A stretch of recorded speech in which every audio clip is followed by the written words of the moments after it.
안녕하세요. 채권을 담당을 하고 있는 조종현입니다. 오늘 제가 국내외 채권 전략에 대해서 말씀드리도록 하겠는데요. 국내 채권은 우선 선반영된 레벨 속 기회 찾기라는 주제로 말씀드릴 거고요. 해외 채권 같은 경우에는 불편한 회귀라는 주제로 미국과 유럽 채권 시장에 대해서 말씀드리도록 하겠습니다. 우선 먼저 국내 채권부터 이제 시작을 하도록 하겠는데요. 사실 저희가 연간 전망을 작성하는 시점에 있어서 금리 변동성이 계속적으로 확대가 되다 보니까 연간 전망을 하는 데 있어서 어느 정도 약간 어려움을 겪는 부분도 있었었는데 결론적으로 저희가 내년의 시장을 어떻게 보고 있는지 그리고 어떻게 대응해 나가야 될지에 대해서 중점적으로 말씀드리도록 하겠습니다. 먼저 통화 정책부터 말씀드리도록 하겠습니다. 사실 채권 시장을 전망하는 데 있어서 가장 기초적인 거는 통화 정책이 되겠죠. 아무래도 기준금리가 시장금리의 바로미터이기 때문인데요. 그래서 통화 정책단부터 먼저 말씀을 드리면은 첫 번째 왼쪽 아래 차트를 보시면은 한국과 미국 기준금리를 같이 그려보았습니다. 아시다시피 한국 같은 경우에는 최근에 계속적으로 기준금리 인상 기조가 보이고 있는데요. 저희가 전망하는 거는 내년까지 추가로 2차례 정도 더 인상을 해서 1.50%까지는 갈 수 있지 않을까라고 생각을 하고 있고요. 미국 같은 경우에는 제가 뒤에 해외 채권 시장 말씀드리면서 자세히 설명드리겠지만 내년 말로 갈수록 한 차례 정도 기준금리 인상을 할 수 있는 환경이 형성될 수가 있겠다라고 봐주시면 될 것 같습니다. 그러면 한국 같은 경우에 왜 계속적으로 금리 인상을 하려고 할까요? 라고 질문을 할 수 있을 것 같습니다. 여기에 대해서 알아보기 위해서 기본적인 것부터 우선 알아볼 필요가 있을 것 같은데요. 우선 한국은행법을 보면은 제1조 1항이 물가 안정이고 제1조 2항이 금융 안정입니다. 그래서 한국은행 같은 경우에는 물론 물가 안정에 대한 부분도 중요하지만 최근에 그런 기조들을 확인했었을 때 물가 안정보다는 보다 금융 안정에 조금 더 포커스를 두는 통화정책 정상화가 단행이 되고 있다라고 이해해 주시면 될 것 같습니다. 그래서 가운데 차트를 보시면은 금융 취약성 지수라고 있습니다. 이게 금융 불균형을 대변하는 지수다라고 이해해 주시면 될 것 같은데요. 이 지수가 구성되는 방법 같은 경우에는 가계대출이라든지 아니면 주택매매 증가율 이러한 부분들이 반영이 돼서 지수화되어 있는 지표다라고 이해해 주시면 될 것 같습니다. 그래서 여기 차트를 보시면은 금융위기 2008년 이후로 가장 높게 지금 치솟고 있는 모습들이 보이고 있습니다.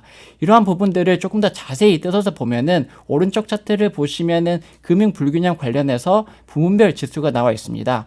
아무래도 자산 가격 중에서는 부동산이 그리고 신용측적 부분에서는 가계 부분들이 가장 높게 지금 치솟는 모습들이 보이고 있는데요. 쉽게 말해서 부동산 가격들이 최근에 많이 올라섰고 그리고 가계대출도 계속적으로 오름세가 보이고 있다 보니까 한국은행이 여기에 대한 경계심을 가지고 금리 인상을 하려고 한다라고 이해해 주시면 될 것 같습니다. 그러면 결국에는 금융 불균형과 그리고 실물 경제가 어떠한 연결고리가 있는지에 대해서 살펴볼 필요가 있을 것 같습니다. 여기에서는 대차대조표 불황이라는 개념들을 우선 설명이 필요할 것 같은데요. 그냥 간단히만 말씀드리면은 가계빚이 많아서 정부가 계속적으로 경기 부양책을 지속한다고 해도 소비와 투자가 늘어나지 않는 현상을 말하는 건데요. 여기에 대한 플로우들을 간단히 말씀드리면은 결국에는 계속적으로 금융 불균형이 누중이 되고 그렇다라고 하면 자산 가격상에 보면은 버블이 형성될 수가 있습니다. 이런 버블이 형성된 상태에서 대내외 충격이 가해진다라고 하면은 결국에는 경제 주체들은 디레버리징이 시작될 수가 있을 것 같고요. 그런 부분들이 반영이 되면은 자산 가격이 계속적으로 하락을 하겠죠. 그러면 이제 그 소비 같은 경우에는 계속적으로 줄어드는 모습들이 보이고 기업은 투자를 주저하는 모습들이 보이기 때문에 이런 금융 불균형이 실물 경제에 계속적으로 위험을 가할 수 있겠다라는 이러한 연결고리들을 선제적으로 조금 차단하고자 한국은행은 계속적으로 기준금리 인상 국면에 있다라고 이해해 주시면 될 것 같습니다. 다음 페이지입니다. 가계대출 측면에서 조금 더 제가 자세히 말씀드릴 건데요. 우리나라 같은 경우에는 왼쪽 아래 차트를 보시면 아시겠지만 한국이 지금 노란색으로 표시가 되어 있는데요. GDP 대비 가계대출이 우리나라 같은 경우 약 105% 정도 수준입니다. 지금 레벨 자체도 타 선진국 대비해서 높은 수준이고요. 그 오름세조차도 가파르게 올라서고 있는 모습들이 보이고 있습니다. 그래서 지금 한국은행이 몇 차례 기준금리 인상을 단행을 한다 해서 이게 타 선진국만큼 가파르게 빠르게 내려올 수 있을까요? 그러긴 좀 어려울 것 같습니다. 그래서 결국에는 가계대출 증가율 측면에서 조금 확인할 필요가 있을 것 같은데요. 지금 우리나라 같은 경우에는 가계대출 증가율 목표가 올해 같은 경우에는 6%대, 그리고 내년 같은 경우에는 4%대를 지금 얘기가 나오고 있습니다. 사실 4%대라는 숫자 자체가 쉽지는 않을 것 같아요. 왜냐하면은 과거 경험을 보면은 2004년과 그리고 2019년을 제외하고 단 한 차례도 4% 증가율을 기록했던 경험은 없습니다. 다만 최근에 아시다시피 뭐 DSR 규제 강화라든지 이러한 부분들이 계속적으로 나오고 있는데, 오른쪽 차트를 보시면은 국내은행 대출 태도 지수가 나와 있습니다. 이 지수라는 거는 지금 0을 계속적으로 올라가면은 이러한 규제가 완화적이다라는 뜻이고요. 0을 하회를 하면은 규제가 강화하는 모습들이 보이고 있다라고 이해해 주시면 될 것 같은데, 뭐 아시다시피 최근에 계속적으로 강화 기조가 나오고 있기 때문에 이러한 지수가 지금 마이너스 폭을 계속적으로 확대하는 모습들이 보이고 있습니다. 그래서 결국에는 이러한 강력한 대출에 대한 억제 정책과, 그리고 올해 많이 올라선 가계대출에 대한 역기저 효과, 그리고 한국은행의 기준금리 인상으로 한국 같은 경우에는 계속적으로 가계부채 정상화를 목표로 한다라고 이해해 주시면 될 것 같습니다.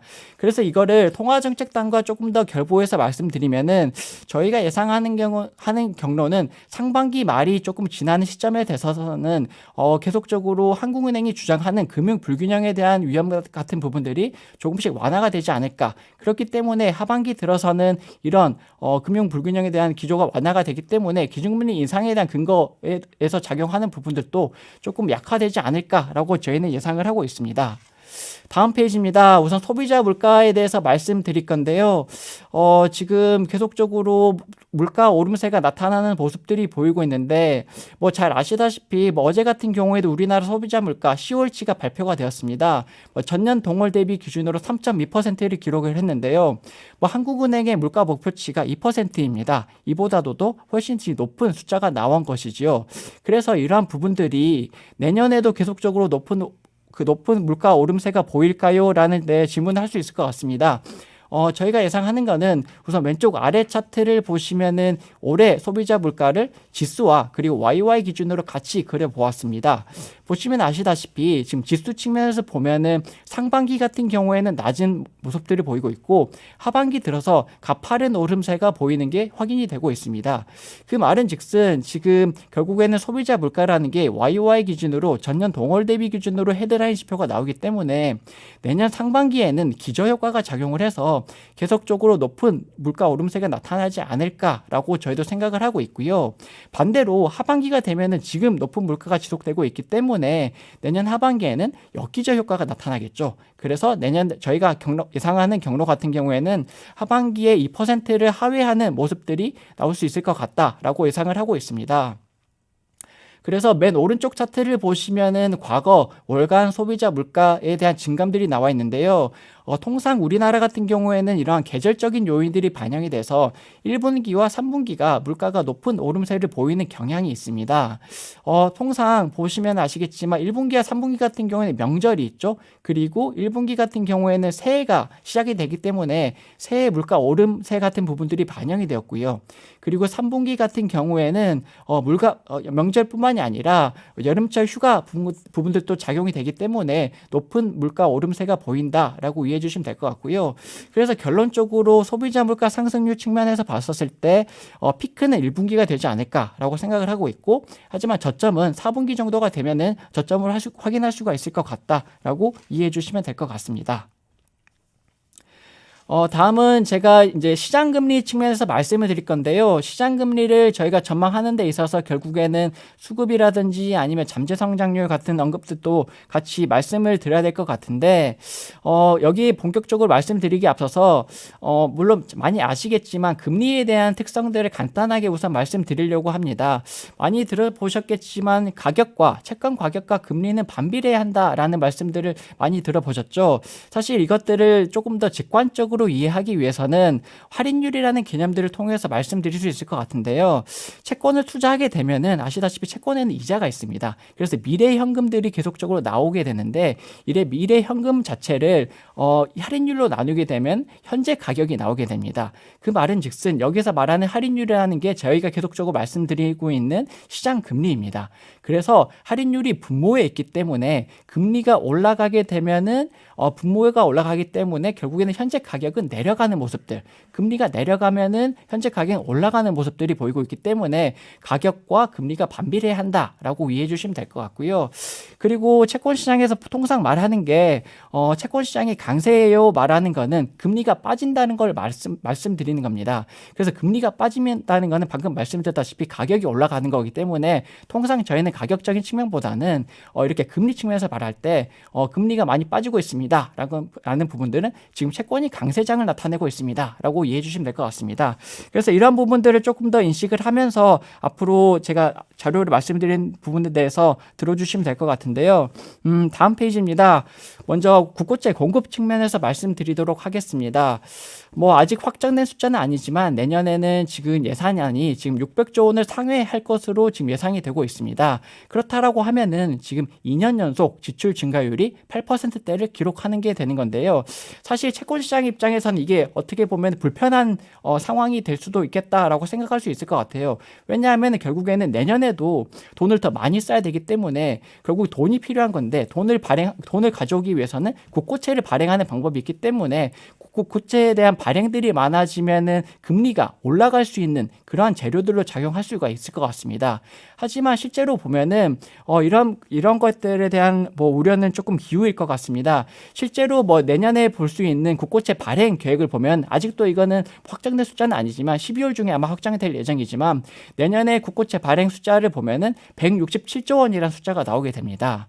이 숫자 같은 경우에는 올해 추경을 반영한 국고채 발행보다 20조 원가량 낮은 숫자입니다. 그렇기 때문에 올해 같은 경우에는 월간 평균 발행이 비경쟁 인수 물량을 포함해서 약 15.5조 원이었는데 내년 같은 경우에는 약 14조 원 정도 되지 않을까 추측을 할 수 있을 것 같고요. 그렇기 때문에 계속적으로 말씀드리는 부분들이 내년에도 재정 확대가 진행이 되더라도 이런 국고채 발행에 대한 부담감들은 계속적으로 줄어드는 상황이 연출될 것 같다라고 말씀드릴 수 있을 것 같습니다. 다음은 세수 측면에서 말씀드릴 건데요. 세수 진도율 측면에서 보면은 사실 우리나라 같은 경우는 아마 뉴스를 통해서 많이 접해 들으셨을 거예요. 세수 호황이 나오고 있다라는 부분들이 있는데 그런 데이터를 제가 실제로 가져와서 왼쪽 아래에 한번 그려보았습니다. 세수 진도율을 보면은 약 지금 8월 기준으로 보면은 77%로 전년 동월 대비 기준으로 보면은 약 11%포인트 가량 높은 수치입니다. 그렇다라고 하면은 이렇게 세수 호황이 나오고 있기 때문에 앞으로 세계 잉여금이 확대되지 않을까에 대한 기대심이 반영될 수 있을 것 같아요. 여기서 세계 잉여금이란 세입에서 세출을 제외한 숫자이고 그 숫자에서 내년으로 넘어가는 2월 금액까지 같이 제외한 숫자가 최종적으로 세계 잉여금으로 나오게 됩니다. 그래서 세계 잉여금 같은 경우에는 다양하게 사용 출처가 있는데 그 중에 하나가 국가 채무에 대해서 상환을 할 수 있다라는 조약이 있어요. 그렇기 때문에 채권 시장 입장에서는 이런 세수 호황이 나오고 그럼 세계 잉여금이 확대된다라고 하면은 내년에도 계속적으로 국가 채무 상환에 대한 기대감들이 작용하지 않을까라고 생각할 수 있을 것 같습니다. 그래서 저희가 과거 데이터를 가져와서 실제로 내년에 어느 정도 얼마만큼 세계 잉여금으로 국가 채무 상환을 할 수 있을지에 대해서 추정을 해보았어요. 저희가 계산을 해보니까 약 3조 원에서 4조 원 가량 세계 잉여금이 국가 채무 상환에 사용될 수 있겠다라고 결론을 내렸습니다. 그 말은 즉슨 제가 그 앞 슬라이드에서도 말씀드렸다시피 내년에는 국고채 발행도 줄어들 거예요 라고 말씀을 드렸었고 그리고 이러한 국가 채무 상환 기대감까지 작용된다라고 하면은 결국에는 이렇게 국고채 발행 측면에서 보면은 계속적으로 수급적인 부분들은 완화가 되는 부분들이 내년에도 연출될 수 있을 것 같다라고 이해해 주시면 될 것 같습니다. 그리고 맨 오른쪽 차트를 보시면 2007년부터 2020년까지 월간 평균 발행 숫자가 그 퍼센티지 비율이 나와 있는데요. 통상 우리나라 같은 경우에는 상반기에 재정 집행을 더 많이 하고 하반기에 덜 하는 경향이 있습니다. 이에 맞춰서 국고채 발행도 상반기에 돈이 더 많이 필요하니까 상반기에 더 많이 발행을 하고요. 하반기에 덜 발행을 하는 상고하저 흐름입니다. 그 말은 즉슨 내년 하반기로 갈수록 계속적으로 이런 국고채 발행에 대한 부담감들은 계속적으로 완화되는 국면이 연출될 가능성이 높다라고 이해해 주시면 될 것 같습니다. 다음은 시장금리에서 대해서 제가 설명드리도록 하겠습니다. 결국에는 저희도 시장금리 레벨에 대해서 추정을 해야 되는데요. 국고 3년이 대표적인 단기물의 지표물인데 국고 3년 같은 경우에 보시면은 최근에 2%를 넘어서 2.1%까지 상회하는 모습들이 연출이 되었어요. 사실 저희가 봤을 때도 이게 과도하게 너무 올라간 수준이 아닌가라고 저희도 걱정을 많이 했었었는데, 생각을 해보면은 기준금리와 국고 3년간의 평균 간의 스프레드가 과거에 약 30bp 정도 수준이 됩니다. 그 말은 지금 2%, 2.1%를 넘는 국고 3년이라는 숫자 같은 경우에는 지금 기준금리 1.75%를 넘어서 2%까지 점진적으로 반영하는 숫자이지 않을까라는 부분들이 지금 반영이 되었다라고 생각할 수 있을 것 같습니다. 생각해보면 지금 현재 기준금리가 0.75%입니다. 지금 내년에까지 2%를 생각하면은 125bp를 올려야 된다는 말인데 이게 과연 가능할까요?에 대한 의구심을 가질 수 있을 것 같고, 저희는 사실상 그게 좀 힘들지 않을까라고 생각을 하고 있고, 사실상 100bp에 대한 인상도 자체도 너무 과도하게 많이 하지 않은 건가라고 생각할 수 있을 것 같습니다. 그렇기 때문에 국고 3년 금리 같은 경우에는 지금 상단에 거의 다 온 레벨이다라고 저희는 생각을 하고 있고요. 그 다음 그 차트를 보시면은 잠재 성장률이라는 개념을 가져왔습니다. 잠재 성장률에 대해서 간단히 설명드리면은 모든 생산 요소를 잘 활용을 해서 효율적으로 활용해서 인플레이션 압력을 유발하지 않으면서 최대치로 달성할 수 있는 성장률이다라고 생각해 주시면 될 것 같은데요. 채권 시장에서는 통상 장기 금리의 상단이 잠재 성장률 수준이다라는 인식이 있는 것 같습니다. 그러한 부분들을 반영해서 저희가 추정을 해보았는데, 사실 잠재 성장률이라는 자체가 한국은행과 그리고 IMF 그리고 OECD 각각 발표하는 숫자가 조금씩 다 달라요. 사실 코로나19 이전에는 이러한 잠재 성장률에 대한 추정치가 크게 다르지 않았었는데, 코로나19 이후에 보다 보니까 이런 아무래도 그 감염병에 대한 영향력 평가가 조금 상이한 부분들이 반영이 되는 것 같아요. 그렇기 때문에 뭐 한국은행은 2%라는 숫자를 제시를 하고 있고, IMF나 OECD 같은 경우에는 1.9에서 2.4%라는 숫자를 제시하고 있습니다. 그래서 저희가 사용했던 방법 같은 경우에는 결국에는 이런 기관들의 평균값을 가져와서 그린 차트가 가운데에 보시고 계시는 차트다라고 봐주시면 될 것 같습니다.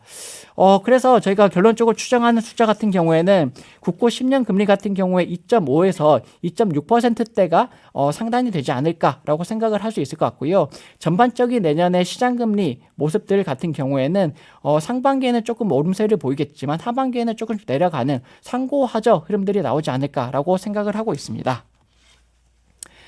다음은 스프레드인데요. 사실 스프레드라고 저희는 표현을 많이 하게 되는데 결국에는 이게 금리 간의 차이입니다. 보통 우리나라 같은 경우에는 국고채 3년과 10년 금리 차이를 많이 얘기를 하고요. 그리고 미국 같은 경우에는 2년과 10년 금리 차이를 보통 많이 합니다. 그래서 3년과 10년간의 금리 스프레드를 저희도 계속적으로 전망을 해야 되는 입장에 있는데, 결국에는 과거에 연속적인 기준금리 인상 구간에 스프레드가 어떻게 움직였는지를 확인을 해보아서 저희가 내년 같은 경우에 어떻게 움직일까에 대한 부분들을 고민을 해보았습니다. 그래서 연속적인 기준금리 인상 구간인 2005년, 2010년, 그리고 2017년 데이터를 같이 가져와서 그려보았습니다. 2005년 같은 경우에는 스프레드가 축소되는 모습들이 보이고 있습니다. 이게 회색으로 지금 표시가 되어 있는데요. 이게 스프레드 자체가 장기금리가 단기금리보다 더 빠르게 내려서면서 불플래시라고 하는데, 그때 당시에는 불플래시라는 현상이 지금 발생이 되었고요. 2010년 같은 경우에는 스프레드가 확대가 되었다가 다시 축소가 되는 모습들을 보이고 있습니다. 그때 당시에는 아무래도 단기금리가 조금 더 변동성이 심했던 부분들이 확인이 되었고요. 다만 기준금리 인상 국면 종료까지 봤었을 때는 결국에는 불플랫을 보였다라고 봐주시면 될 것 같고요. 2017년 같은 경우에는 스프레드가 계속적으로 확대되는 모습을 보이다가 다시 축소되는 모습들을 보였는데, 큰 방향은 불플랫이지만 2010년과 조금 다르게 장기금리가 조금 더 움직이는 모습들이 보였다라고 인지해 주시면 될 것 같습니다. 그래서 뭐 저희가 생각하는 부분들은 결국에 내년에는 어떻게 움직일까가 중요할 것 같은데요. 내년에는 아무래도 저희가 예상하는 바가 11월 달에 기준금리 추가 인상을 단행을 해서 1%를 올해 기록할 거고요. 그리고 내년 1분기에 추가 인상을 해서 1.25를 가고 내년 3분기에 추가 인상을 해서 1.50을 간다는 게 저희 베이스 시나리오입니다. 그래서 내년 1분기에 기준금리 인상을 하고 난 뒤에 결국에는 시장에서 계속적으로 기준금리 최종 레벨에 대한 논의가 확대가 이해가 될 것 같아요. 그 말은 아무래도 단기금리가 더 많이 움직이지 않을까라고 생각을 해서 상반기 중에는 불스팁과 베어 플랫이 같이 나올 수 있겠다라고 보고 있습니다. 여기서 말하는 불스팁이라는 거는 단기금리가 장기금리보다 더 빠르게 내려오면서 스프레드가 확대되는 모습들이 나타나는 거고요. 베어 플랫이라는 거는 단기금리가 장기금리보다 더 빠르게 올라서면서 스프레드 자체가 줄어드는 모습들입니다. 결론적으로는 단기금리가 많이 움직이겠다라는 게 상반기 결론이고요. 하반기 같은 경우에는 과거 사례를 통해서 아시다시피 결론적으로는 장기금리가 더 빠르게 내려오는 불플랫을 내년 하반기에도 볼 수 있지 않을까라고 생각을 하고 있습니다. 그래서 국고채 전략입니다. 결국에는 제가 말씀드렸다시피 기준금리는 1.50%까지 갈 수 있을 거다라고 말씀을 드렸고요. 그리고 국고 3년과 10년 그리고 3년, 10년 금리 스프레드를 저희는 추정을 해야 되는데 과거 기준금리 1.5%대에 도달했었을 때를 고려를 해서 저희가 밴드를 전망을 합니다. 그래서 국고 3년 같은 경우에는 1.75에서 2.25%를 제시를 하고요. 국고 10년 같은 경우에는 2.1%에서 2.7%를 전망을 합니다. 그리고 3년과 10년간의 금리 스프레드 같은 경우에는 30에서 65bp 등락을 예상을 하고요. 사실 저희가 국고채 금리를 봤었을 때 3년, 10년 금리 스프레드 같은 경우에는 기준금리 인상 국면에서는 통상 장기금리가 더 많이 내려오는 모습들이 보이기 때문에 그때 당시에는 40bp를 하회하는 모습들이 공통적으로 확인이 되었습니다. 그렇기 때문에 저희가 밴드 자체를 30bp까지 더 넓게 널어놨다라고 이해해 주시면 될 것 같고요. 그리고 하반기 같은 경우에는 결국에는 불플랫을 예상하고 있기 때문에 듀레이션을 확대하는 전략이 조금 더 적합하지 않을까라고 생각할 수 있을 것 같습니다. 네, 여기까지 국내 채권 말씀드렸고요. 이어서 해외 채권 말씀드리려고 하겠습니다. 제목은 불편한 회기입니다.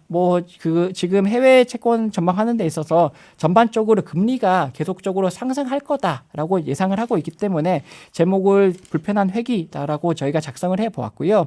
통화 정책부터 시작해 보도록 하겠습니다. 결국에는 내년 같은 경우에도 미국 같은 경우도 연말에 한 차례 정도 기준금리 인상 기대감이 가파르게 지금 올라서면서 반영이 되고 있는데요. 내년 연말 기준으로 봤었을 때 기준금리 인상 가능성이 지금 90%를 상회하는 모습들이 보이고 있습니다. 사실 채권 시장에서는 지금 이번 달 11월 FOMC 당장 이번 주에 지금 진행이 되고 있죠. 이번 주에 진행되고 있다는 내용 자체가 사실 테이퍼링에 대한 기대감들이 계속적으로 나오고 있는 것 같은데 테이퍼링이 종료가 되고 나면은 내년에 금리 인상할 수 있을 거 아닐까라는 그런 의구심들이 반영이 되면서 계속적으로 금리에 대한 인상에 대한 베팅이 올라가고 있는 것 같습니다. 그뿐만 아니라 계속적으로 이런 코로나19에 대한 확산들이 조금씩 줄어들고 그리고 전염병 확산들도 줄어들고 백신 보급률도 올라가는 부분들이 반영이 되고 인플레이션 자체도 올라가고 있기 때문에 이러한 부분들을 반영을 해서 금리 인상 기대감이 크게 올라섰다라고 이해해 주시면 될 것 같습니다. 다만 일각에서는 아니다, 내년에는 금리 인상 하지 못할 거야 라고 말하는 시각들도 꽤 많이 있는 것 같습니다. 사실 거기에 대한 근거들을 좀 살펴보면은 사실 과거에 한번 테이퍼링 해보았고 그러한 과거 경험들을 해봤기 때문에 이번 내년에도 테이퍼링이 끝나고 나서라도 금리 인상 하기가 어렵지 않을까라고 보고 있는 시각들이 있는데 결국에는 거기에 대한 근거들을 하나씩 살펴보면은 과거에 2014년 1월 달부터 테이퍼링을 진행을 했습니다. 테이퍼링 자체는 2014년 10월에 종료가 되었고요. 첫 번째 기준금리 인상 같은 경우는 2015년 말이었습니다. 그리고 연속적인 기준금리 인상 사이클이 도입됐던 시기가 2016년 말이었습니다. 그렇기 때문에 시장에서는 테이퍼링이 종료되더라도 실제로 기준금리 인상 단행 시점과 상당히 거리가 존재하기 때문에 당장 내년에는 금리 인상을 못할 거다라는 시각들도 있는 것 같습니다. 그래서 저희가 과거와 지금을 같이 비교해 보았습니다. 2014년에서 16년 그리고 올해와 같이 비교를 해보니까 왼쪽 아래 차트를 보시면은 OECD 선행지수와 ISM 제조업지수 같이 나와 있는데요. 그때 당시 보면은 이러한 지수들이 계속적으로 꺾이는 모습들을 보면서 경기 둔화 국면에 들어서는 모습들이 보였는데 여러 가지가 이유가 있겠죠. 2014년 1분기 같은 경우에는 미국 1분기 GDP가 마이너스 성장을 기록했던 기록도 있었었고요. 그리고 중국발 신용 리스크도 작용을 하면서 중국 경기 둔화 얘기도 나왔었고 동유럽에 대한 지정학적 리스크까지 나왔었습니다. 그렇다 보니까 그때 당시에는 조금 둔화되는 모습들을 보였는데 지금 같은 경우에는 올해 하반기부터 백신 보급률도 올라가고 계속적으로 경기 재개 국면에 들어서기 때문에 그때와 비교하기에는 조금 이르지 않을까라고 생각할 수 있을 것 같고요. 다음 차트를 보시면 유가와 물가가 나와 있습니다. 그때 당시에도 물가가 유가 같은 경우에 배럴당 $100를 상회하는 모습들을 보이다가 공급 충격으로 인해서 급락하는 모습들을 보였습니다.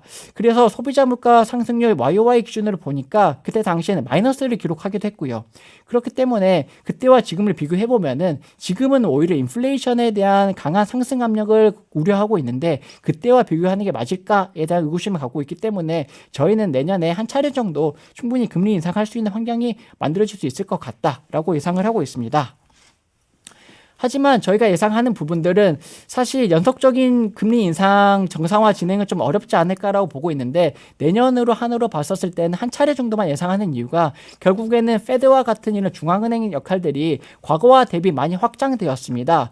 이런 중앙은행 같은 경우에는 조금 더 관심을 가지고 있는 부분들이 기후변화라든지 아니면 불균형 아니면은 뭐 불평등 이런 부분들에 조금 더 관심을 가지고 있습니다. 그렇기 때문에 코로나19 이후에 지금 흐름들을 보면 오히려 경기는 오히려 불균형적인 부분들이 더 심화가 됐고요. 불평등도 더 심화되는 모습들이 보이고 있습니다.